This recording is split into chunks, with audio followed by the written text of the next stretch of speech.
আল্লাহ তাআলা কিয়ামতের দিন সাইয়েদনা নূহ আলাইহিস সালামকে বলবেন, নূহ তুমি কি দাওয়াত পৌঁছিয়েছো তোমার উম্মতের কাছে? নূহ আলাইহিস সালাম বলবেন, হ্যাঁ আমি পৌঁছিয়েছি।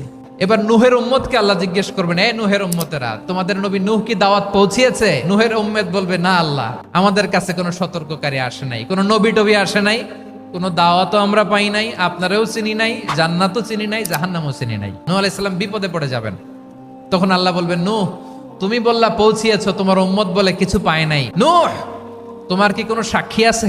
নূহ আলাইহিস সালাম বলবেন, আছে। কে? উম্মতে মুহাম্মাদি। তখন আমরা বলবো, আল্লাহ, আল্লাহর নবী নূহ আলাইহিস সালাম তিনি আপনি যা যা বলেছেন ঠিক তা তা তার উম্মতের কাছে পৌঁছে দিয়েছে। এবার নূহের উম্মতের সাথে আমাদের ঝগড়া লাগবে। তারা বলবে, তোমরা আসছো আমাদের হাজার হাজার বছর পরে, তোমরা কি করে জানলা? তোমাদের সাক্ষী ধর্তব্য হবে না?